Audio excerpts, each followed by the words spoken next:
Okay, this hearing is about to start. I have to give you some notifications first. This hearing is being recorded in accordance with the requirements of the open meeting law and broadcast over Lunenburg Public Access. I'd like to introduce you to the board. Lisa Normandin is our secretary. Jim Bezikoski, Hans Winthrop, Paul Doherty, Sheila Luma, and David Blatt. Lisa will read the application and any other submitted communications, and then the applicant will have the opportunity for comment on the application or submission of additional documents.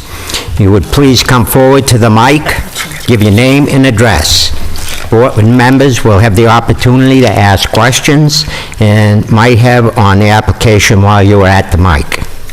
There will be a public comment period. Again, if anyone would like to speak in favor or against, please come forward to the mic, give your name and address, and address all comments and questions to the board. Then the board will go into deliberation, and we have required findings for any special permit. And the findings are, 1, that it will not be injurious or dangerous to the public health or unduly hazardous because of traffic flow, congestion, danger of fire or explosion, or other reasons. 2, that it will not have a material adverse effect on the value of land in the buildings in the neighborhood or the amenities of the neighborhood. 3, that it will be operated with reasonable regard for order and sightliness if in open use. 4, that it will not produce noise, vibration, smoke, dust, odor, heat, or glare observable at the lot lines in amounts clearly detrimental to the normal use of adjacent property. And with that, I will ask Lisa to please read the application. This is an application for a special permit. Massachusetts General Law, Chapter 48, Section 9, Zoning Board of Appeals. The name and address of the applicant is Melissa J. Sulin, DVM, 408 Timbertop Road in New Ipswich, New Hampshire. The undersigned hereby makes application as follows. A special permit to open a veterinary clinic. An application for the same dated 4/3/17 was submitted to the building inspector and was denied, and there is a letter attached. The proposed action has not begun. The basis for this application is found in the following section of the Lunenburg zoning bylaw, Section 4631L. The street address of the property is 324 Electric Avenue, Unit 1, Lunenburg. The assessors map is map 93, parcel 67. The name and address of each holder of legal title to the land, which is the subject of this case, is Richard A. Birch, trustee, LTN Realty Trust, 308 Electric Avenue in Lunenburg. The deeds recorded in Worcester Northern District Registry of Deeds, Book 3935, page 364, and recorded October 1st, 2001. The special permit questions are answered as follows. The question A, will the proposed action be injurious or dangerous to the public health or unduly hazardous because of traffic, congestion, danger of fire or explosion or other reasons? The reply, the veterinary practice will not impose any risk to public health and will not increase traffic congestion to the area. It is intended to be a single doctor practice with 2 full-time employees, which is substantially less than the existing salon has employed.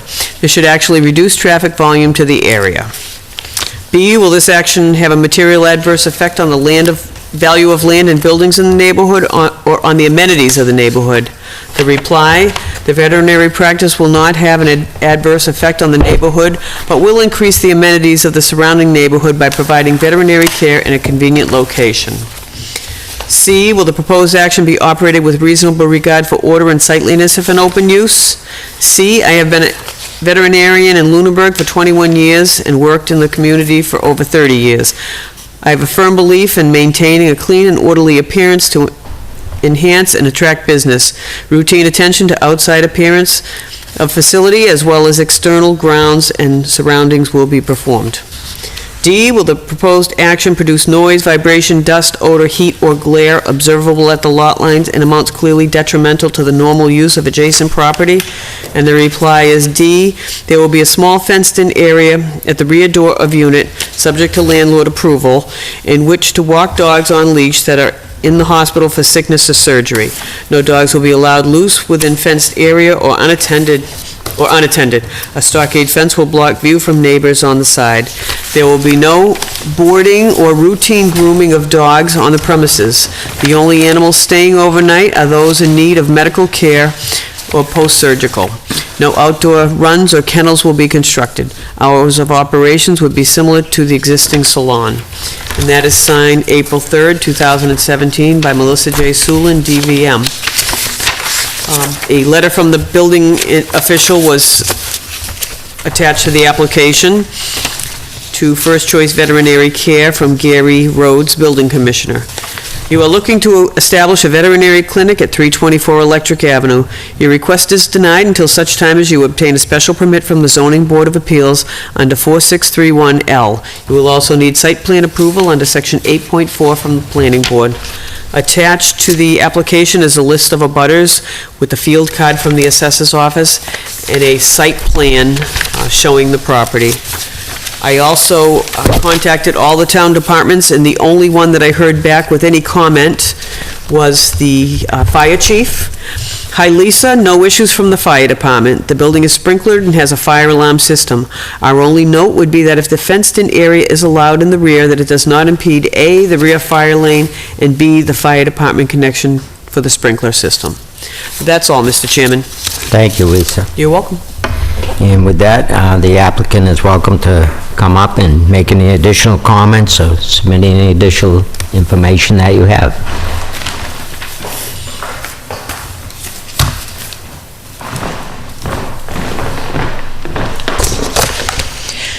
Good evening. Thank you for your time this evening. My name is Dana Warren. I am with DKW Architecture. I am the veterinarian, Dr. Melissa Zulin's architect, retained for this project. And, nice and crooked plan over there. Just to give you a concept of what's occurring in the space, so if you have any questions about the function, the intent here is to reuse the majority of what was already designed and built out as a salon space and add some areas special to veterinary treatment. The prime function here is veterinary treatment. It is not kenneling. Special permit is for veterinary and veterinary hospital, I believe is what your regs say, and I think the word clinic is on the application, so you might want to put both of those in. I can walk you through. Would you like a quick walkthrough on the plan? Take the mic. Oh, would you like a quick walkthrough? Oh, take it? Yeah, just take it. Just Unclip pull it. it. Squeeze it at the bottom, there you go. Right All there. right. Does it go with me? There we go. Okay.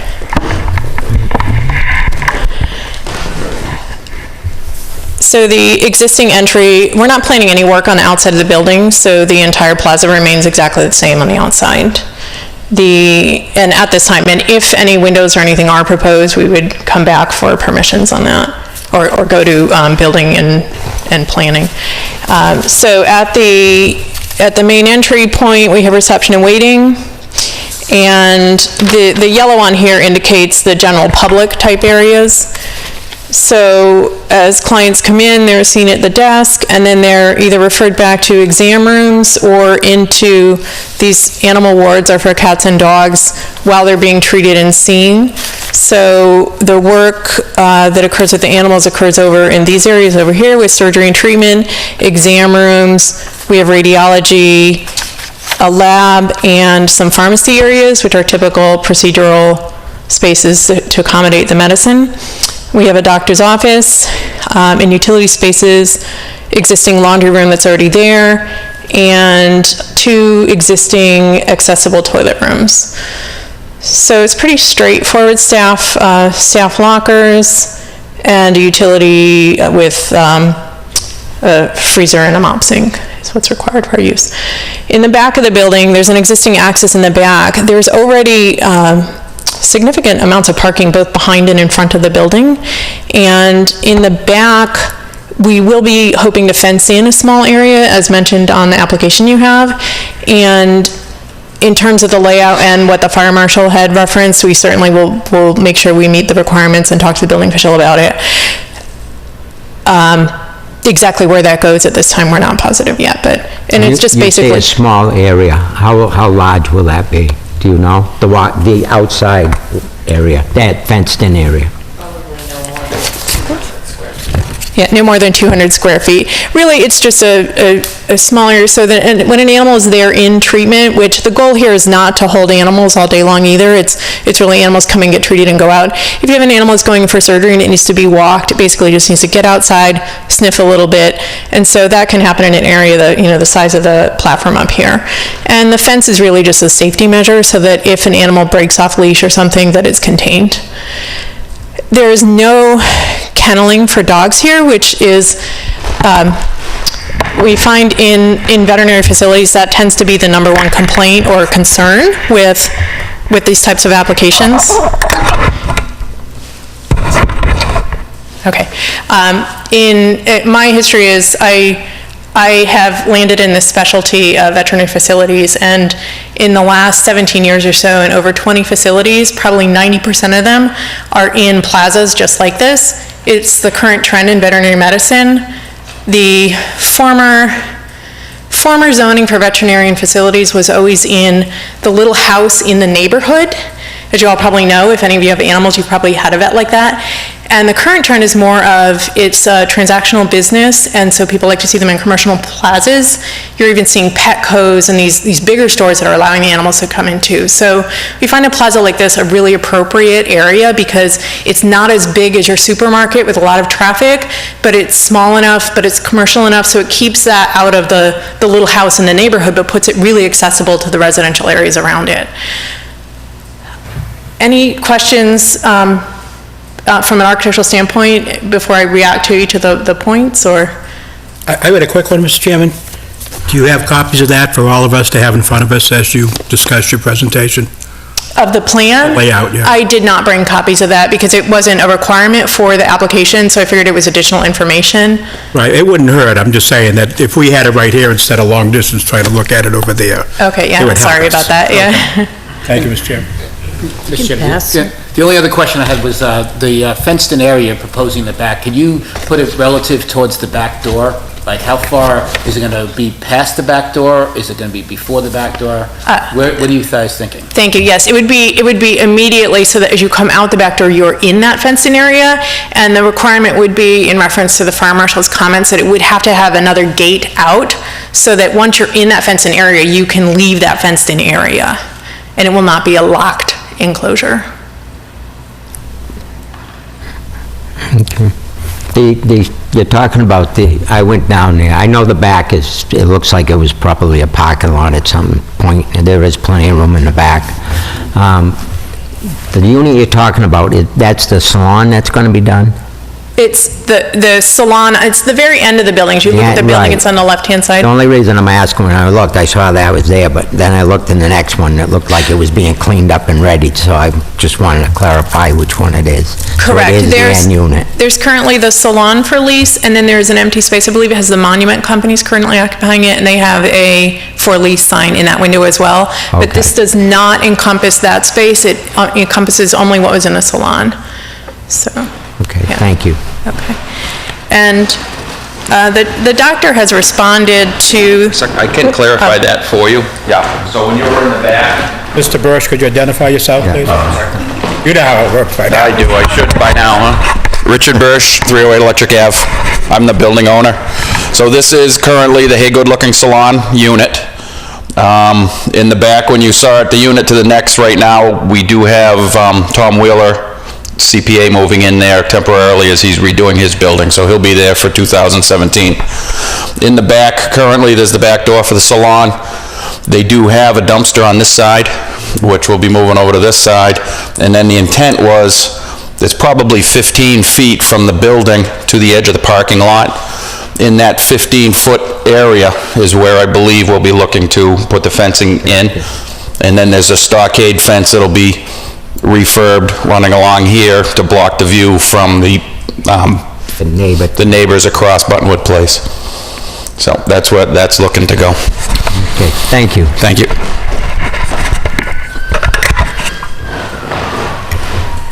And as you have It's Dana again, by the way. As you have the comments from the doctor, I'd like to just approach the four questions from the design standpoint. On will the proposed action be injurious or dangerous to the public health or unduly hazardous because of traffic congestion, danger, fire, explosion, or other reasons? No. Injurious or dangerous is if there's a concern for any of the animals. All the animals are attended by the owners when they arrive at the space. If they are handled by the staff, they are out that back area that is fenced in, and they're back in the building again. They are never left unsupervised. Traffic congestion, danger, fire, explosion, we are not have any high hazard contents to the building. Traffic congestion is actually less than the current tenant that is there right now. B, will the action have a material adverse effect on the value of the land and buildings in the neighborhood or on amenities in the neighborhood? To the contrary, we see this as a use and a function that enhances the neighborhood and provides an immediate service to the community and encourages people, pet owners that are in the area, to be drawn to the area. Will the proposed action be operated with reasonable regard for order and sightliness? Yes, we're not changing any of the way the exterior and the front facade of the building functions right now. Will the proposed action, D, will the proposed action produce noise, vibration, dust, odor, heat, or glare observable at the lot lines in amounts clearly detrimental to normal use of adjacent property? Noise, we've discussed that there's no kenneling here, and any dogs that are there being walked outside for surgery tend not to really be barking because they're a little wiped out. Vibration, no. Dust, no. Odor, people sometimes ask about pet waste, and that is something that it is in the highest and best interest of the tenant to maintain pet waste cleaning stations. And so those would be little baggy stations with signs, please walk your dog here, and it's up to them to provide regular maintenance of cleaning pet waste and disposing of it. It's to their advantage as the tenant there to do that. Heat or glare observable, none. Okay. Any other questions on? Any questions from any other board Mr. Chairman, members? I guess I was confused that last bit. Are you saying the people who bring their dogs there for service will be responsible for cleaning up the waste? It's both. It is the cleaning stations are provided so that while somebody's out there walking their dogs, the clients are asked to clean up after their pets, but the doctor will provide staff. I don't know exactly what their cycle or circulation is, but as part of their daily maintenance schedule is to peruse the grounds and clean up, and then pet waste are disposed with normal rubbish. I had thought earlier I'd heard that it was employees of the facility that were going to be walking the dogs out back. Am I mistaken? Employees, correct. Employees are the ones that walk them out back, but it's often requested that before a dog walks into a facility, or it's just habit of a dog will often want to wander the grass a little bit, calm down before they get into the facility. And so if a dog is walking the grass and nature happens, then the owner is the one likely to grab a bag and clean it up instead of leaving it for the staff to clean up. But if a technician's in the back in the fenced area in the pet, and it needs cleaning, the technician will do it? Absolutely, Okay. yeah. I'm just trying to get it yeah. straight in my mind, that's all. And from sound medical practice, that is the most I think so. hygienic standard to hold anyway. It's sort of in their best interest to do that. Thank you, Mr. Chairman. I have a question. Could you just bring that up here so I Sure. can just take a look at it?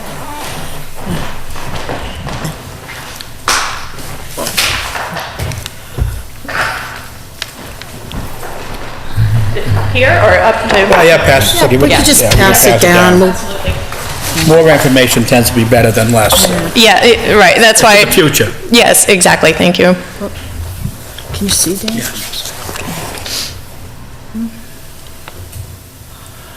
Looks nice.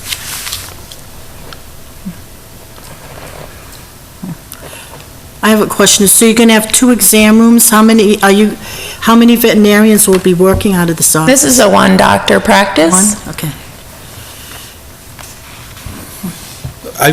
I guess just looking at this, if I may, Mr. Chairman, what's the difference between an exam room and a ward room? You have two areas here saying Ward 1, Ward 2, and then two rooms that says Exam 1, Exam 2.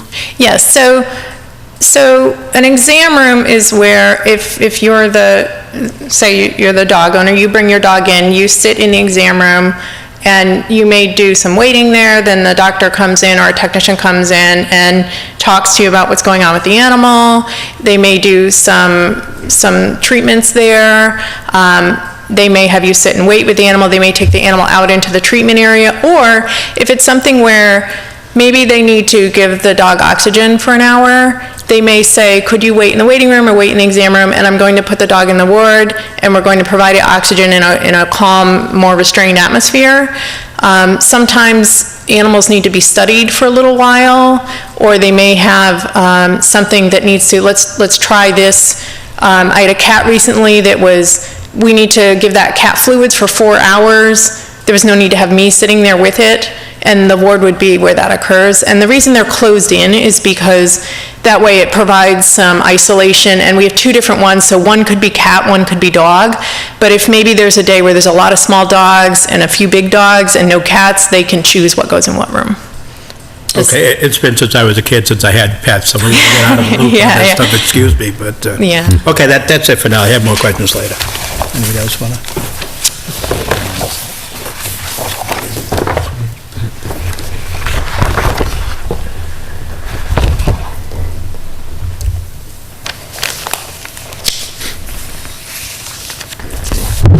I don't know if you want to get that back here.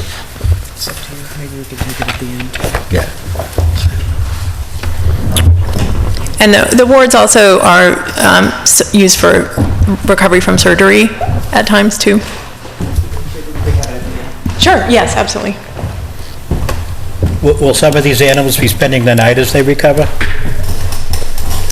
There is potential. Usually animals don't spend the night.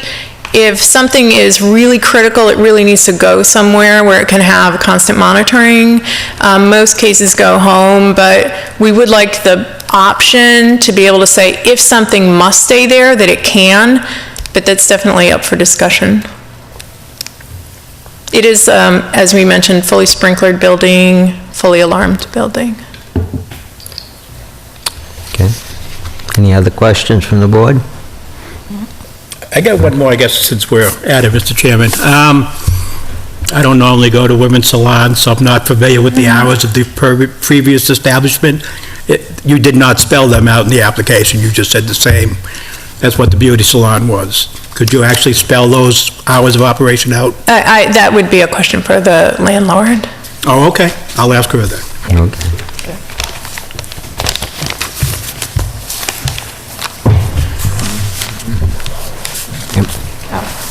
Okay, thank you. Thank you. Hi, I'm Dr. Melissa Sulin, 408 Timber Top Road in New Ipswich. I'm not sure exactly what the salon hours were, but I know they didn't go late into the evening. They didn't do Sundays. Most salons aren't even open on Mondays. This is intended to be an 8 to 6 type of operation, potentially 8 to 7 on a couple nights a week, no later than that. No Saturdays to start out with unless it became necessary to add Saturday mornings, and not open on Sunday. So it certainly wouldn't be anything late into the evening, wouldn't be any earlier than just opening up at 8 o'clock in the morning. So nothing that would be very much different than what's already there in place. We usually like to be helpful and advise that you can ask for more hours than you actually intend to be open, but perhaps you would grow into it in the future, so instead of having to come back here for additional permission, better to ask for like all day Saturday now and have that granted, than decide, oh gee, I really would, or perhaps on a Sunday you may have an emergency, or... No, would not, we Okay. wouldn't be doing So any... you could rule that out, but I wouldn't, Right. I would probably put down Saturday hours just to cover yourself. Yeah, if anything, it would be Saturday mornings, and that would be about it. Yeah. Might well just say 9 to 5, you never know. Yeah. Thank you, Mr. Chair. Any other questions from the board for the doctor? Okay, thank you. Okay, and with that, I will open up to public comment. So if anybody would like to speak in favor or opposed, please come forward to the mic. give your name and address and say what you would like. Nothing? Oh, Hello. I'm Michelle Harvey from 250 Electric Ave, and in full disclosure, I do have a financial interest because I am part of LTN Realty Trust. But on behalf of the neighborhood, we actually are really excited about having a vet in the area. We think it's going to be a great addition to the Whalum District to be able to have a vet down there. And she's been my vet forever, and my cats adore her, so we are excited about it. thank you. Thank you. So is that for or against Nomo?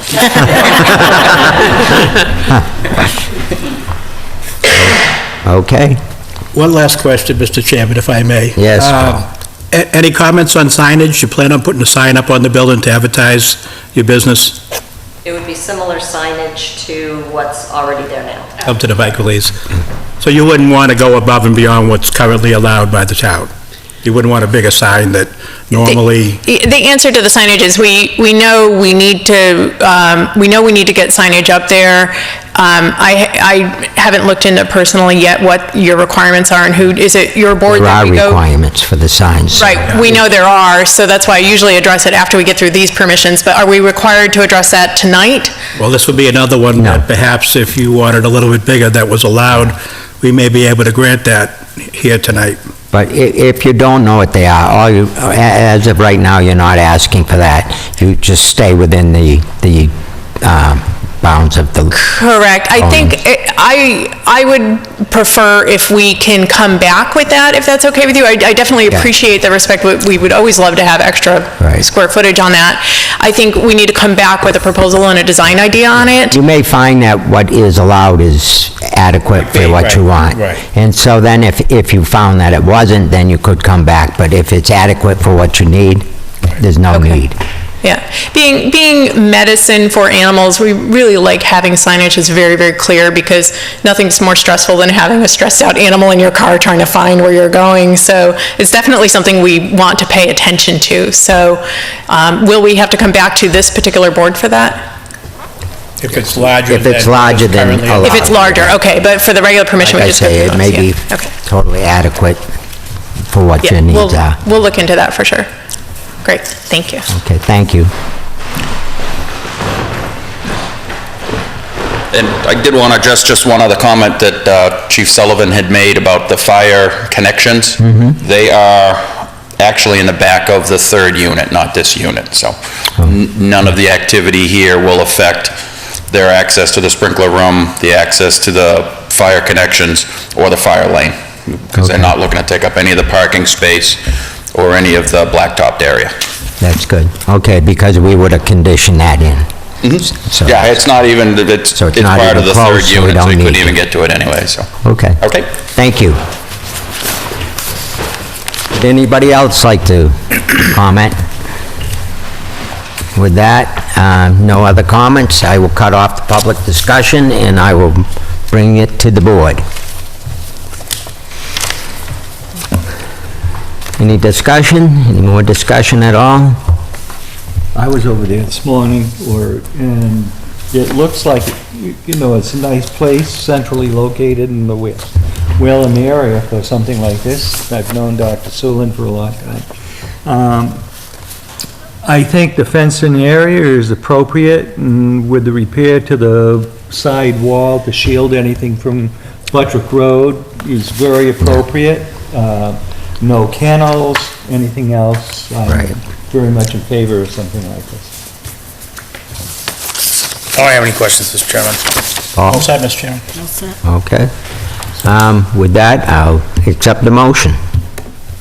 I'll make a motion that we approve the request for a special permit with the hours to be, Monday through Friday, 8 to 7, Saturday, 8 to 4, closed on Sunday, unless requested otherwise, at a future time. Okay. The only, well, wait for a second. I'll second. Okay, the only condition I would actually add to yours is that they do put up the stockade fence where they explained on the end of the building, just to to shield the fenced-in area. There is one now, but it needs Needs repair. repair, right. Who's voting? Yes, I need to know who's voting. I'm Okay. out. You're out. Okay, thank you. There are only 5 voting members. Okay, with that, we can take a vote. Aye. Aye. Aye. Aye. Aye. With that, it has been approved, the special permit, and I do have one little bit more information that I have to give out for special permits, the instructions. Special permit is granted with the contingency that the petitioner comply with all licenses, regulations, statutes, and ordinances of any and all applicable local, state, and federal boards or agencies with jurisdiction over the premises. The special permit is subject to a periodic review by the permit granting authority of the enforcement officer to ensure compliance with any conditions. Non-compliance to such conditions may result in revocation of this permit. A copy of the board's decision shall be filed with the town clerk within 14 days. Any party aggrieved by the board's decision may appeal to Superior Court within 20 days after the decision is filed with the town clerk. Let's see, after certification by the town clerk that 20 days have elapsed since the decision was filed, you should have it recorded in the Registry of Deeds. No special permit shall take effect until it has been recorded. The special permit shall lapse within 2 years unless substantial use or construction has commenced. And with that, we wish you good luck with your business. Yep, good luck. Good luck. Thank you. With that, that is the only application in hearing tonight, so if somebody would make a motion. Second? All in favor of adjournment? Aye. And with that, we are adjourned. Thank you. Good job, Will. No, that's all right. That was a guest. Such a corner Get your money's worth, Sean.